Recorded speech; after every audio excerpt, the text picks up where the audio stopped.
Hi friends, welcome to trading pro Telugu channel.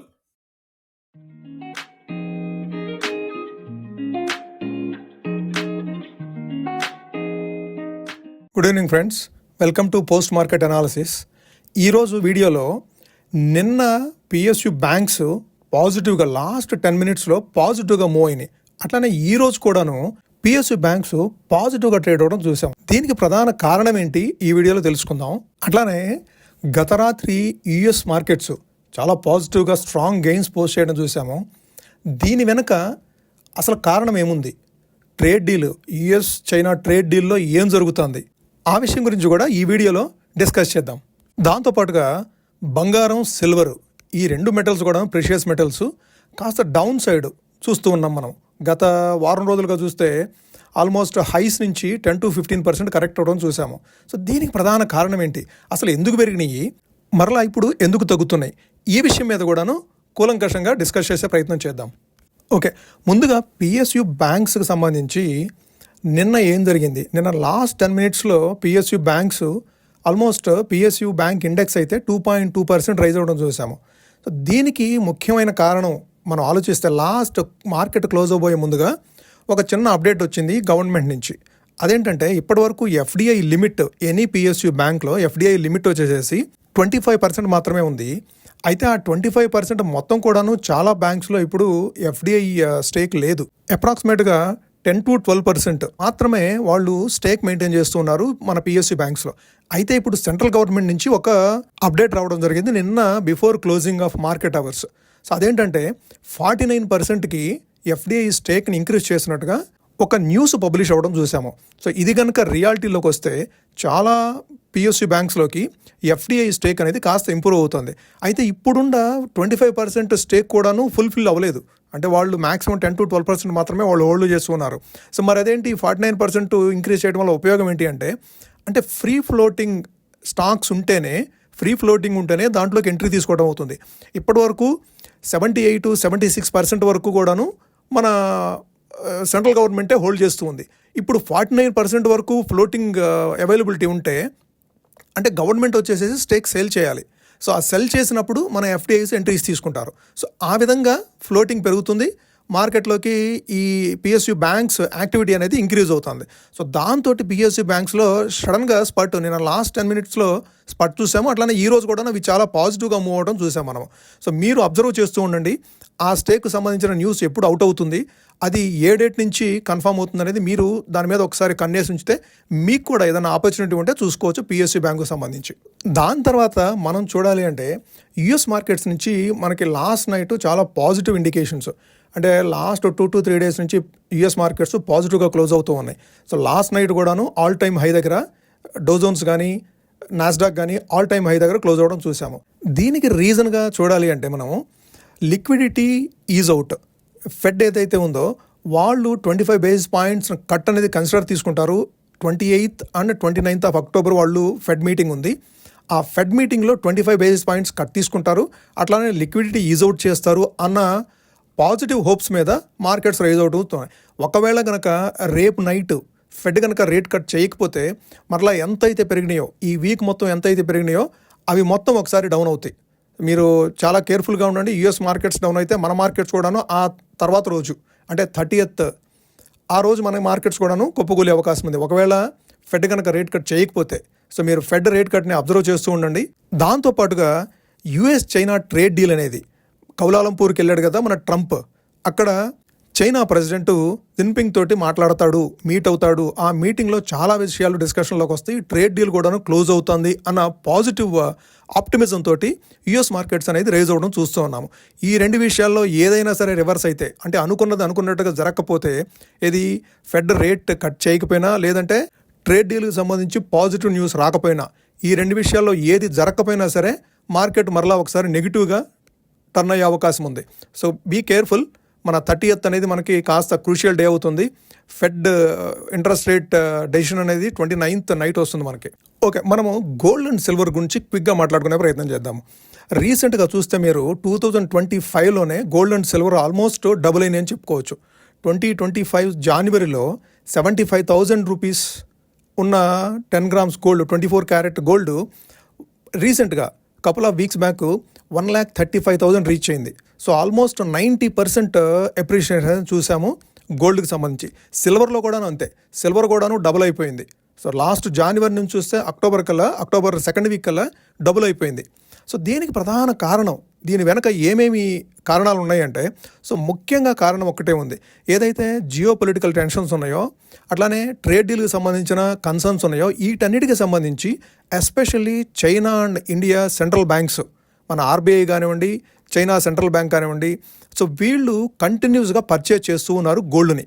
అట్లానే physical delivery తీసుకోవడం కూడాను కాస్త ఈ అవైలబిలిటీ అనేది, మార్కెట్లో అవైలబిలిటీ అనేది స్క్వీజ్ చేస్తుంది. సో దాంతో గోల్డ్ అనేది రైజ్ అవ్వడం చూస్తూ ఉన్నాం. సో మెయిన్గా సెంట్రల్ బ్యాంక్స్ పర్చేజ్ చేయడం వల్లే గోల్డ్ కానీ సిల్వర్ కానీ విపరీతమైన హైక్ అనేది చూసాము. సో మరి ఇప్పుడు ఎందుకు తగ్గుతుంది? సో ఇప్పుడు ప్రధాన కారణం ఏంటంటే, సో ఈ ట్రేడ్ డీల్కి సంబంధించిన కొద్దిగా ఈజ్ అవుట్ అవ్వటం కానివ్వండి, అట్లానే జియో పొలిటికల్ టెన్షన్స్ ఏదైతే ఉన్నాయో, ఇది ఇజ్రాయిల్ హమాస్ వార్ కానివ్వండి, లేదంటే ఇంకా కొన్ని జియో పొలిటికల్ టెన్షన్ సంబంధించి ఈజ్ అవుట్ అవడంతో ఈ గోల్డ్ అండ్ సిల్వర్లో కాస్త ప్రాఫిట్ బుకింగ్ అనేది చూస్తున్నాము. మరి ఇంతే ఉంటుందా? ఇట్లానే మార్కెట్లో పడిపోతాయా గోల్డ్ అండ్ సిల్వర్ అంటే? ఇంకొక 5 to 6% డ్రాప్ అనేది ఉండే అవకాశం ఉంది. అప్రాక్సిమేట్గా గోల్డ్ అయితే మాత్రము 1,15,000కి రీచ్ అయ్యే అవకాశం ఉంది. సిల్వర్ కూడాను 1,30,35,000కి రీచ్ అయ్యే అవకాశం ఉంది. అక్కడ కన్సాలిడేట్ అవ్వచ్చు.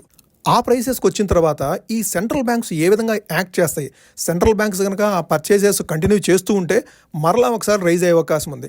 అయితే ఇట్లానే కంటిన్యూస్గా పడిపోవడం అనేది జరగదు. సెంట్రల్ బ్యాంక్ సపోర్ట్ ఉన్నంత కాలం కూడాను గోల్డ్ అండ్ సిల్వరు ఇంతకంటే విపరీతమైన డ్రాప్ అయితే, ఏది 30-40% డ్రాప్ అయితే చూడం మనం. ఓకే, ఇక మన మార్కెట్స్ విషయానికి వస్తే ఈరోజు 30 పాయింట్స్ నెగిటివ్గా ఓపెన్ అయిన నిఫ్టీ అక్కడి నుంచి ఫస్ట్ హాఫ్ అన్ అవర్లోనే ఆల్మోస్ట్ 26,040 వరకు వెళ్తూ అక్కడి నుంచి కంటిన్యూస్గా డ్రాప్ అవుతూ వచ్చింది. నిన్న ఏదైతే మనం మాట్లాడుకున్నామో ఎక్స్పైరీ మూవ్స్ అనేది ఈరోజు బాగా ఎక్కువగా ఉండే అవకాశం ఉంది. ఇది లాంగ్ మంత్, మన ఆప్షన్స్ పరంగా చూస్తే, ఫ్యూచర్స్ పరంగా చూస్తే 5 వీక్స్ ఉన్నాయి, 5 ఎక్స్పైరీ వీక్స్ ఉన్నాయి. కాబట్టి సో ఈ మంత్ ఫైనల్ డే కాస్త ఎక్స్పైరీ డే కాస్త వాలటిలిటీ ఉండే అవకాశం ఉందనుకున్నాయి. నిన్న వీడియోలో మాట్లాడుకున్నాము. అట్లానే ఈరోజు చూసారా? సో మీరు విపరీతమైన వాలటిలిటీ చూసుంటారు మీరు రోజు. మనం అనుకున్న లెవెల్ ఏదైతే ఉందో 25,820 అక్కడ వరకు టచ్ చేసి అక్కడి నుంచి రికవర్ అవుతూ 25,820 నుంచి రికవర్ అవుతూ సెకండ్ హాఫ్లో క్లోజింగ్ వచ్చేప్పటికి నిన్నటి క్లోజింగ్కి దగ్గరగా 30 పాయింట్స్ లోలో క్లోజ్ అవ్వడం చూసాం. కానీ బట్ ఓవరాల్గా డే అంతా కూడాను నెగిటివ్గా మూవ్ అవడం చూసాం మనం. సో ఒక్కసారి ఎఫ్ఐఐస్ యాక్టివిటీ ఏ విధంగా ఉంది, మన మార్కెట్లో వాళ్ళు ఏ విధంగా పొజిషన్ అయి ఉన్నారో కూడా ఒకసారి అబ్జర్వ్ చేసి ఆ తర్వాత చార్ట్ లెవెల్స్ ఐడెంటిఫై చేసే ప్రయత్నం చేద్దాము. ఎఫ్ఐఎస్ యాక్టివిటీస్ కనుక చూస్తే క్యాష్ మార్కెట్లో నిన్న 27th October 56 crores worth of stocks వాళ్ళు సెల్ చేస్తే 24th అక్టోబర్ బై చేస్తున్నారు. సో ఓవరాల్గా మీరు అక్టోబర్ మంత్ మొత్తం చూస్తే ఇప్పటి వరకు ఈ నిన్నటి వరకు 27th అక్టోబర్ వరకు చూస్తే కనుక వాళ్ళు జస్ట్ 300 crores సెల్ సైడ్ ఉన్నారు. అదే మనం సెప్టెంబర్ చూస్తే కనుక 35,000 crores, ఆగస్ట్ చూస్తేనేమో 47,000 crores, జూలై చూస్తేనేమో 39,000 crores. So month on month వాళ్ళు 35,000-36,000 crores యావరేజ్గా సెల్ చేస్తూ ఉన్నాళ్ళు. అక్టోబర్ మంత్లో మాత్రం వాళ్ళు న్యూట్రల్గా మారారని చెప్పుకోవచ్చు. 27th అక్టోబర్ వరకు వాళ్ళు సెల్ చేసింది 300 కోట్లు. అదే ఫ్యూచర్ అండ్ ఆప్షన్స్లో ఏ విధంగా ప్లేస్ అయినారని చూస్తే ఫ్యూచర్ అండ్ ఆప్షన్స్లో 1,90,000 కాంట్రాక్ట్స్ సెల్ సైడ్ ఉంటే, సో లాస్ట్ 3 days నుంచి వాళ్ళు హోల్డ్ చేస్తుంది 1,08,000, 1,07,000. అంటే ఇన్ని కాంట్రాక్ట్స్, ఆల్మోస్ట్ 80,000 కాంట్రాక్ట్స్ వచ్చేసరికి వాళ్ళు క్లోజ్ చేసుకోవడం జరిగింది, సెల్ కాంట్రాక్ట్స్. దాంతోనే మన మార్కెట్స్ పాజిటివ్గా మూవ్ అవడం చూసాము. ఓకే, సో వాళ్ళు నెక్స్ట్ మంత్లో ఏ విధంగా ప్లేస్ అవుతారనే దాన్ని బట్టే మన markets next November month move అయ్యే అవకాశం ఉంది.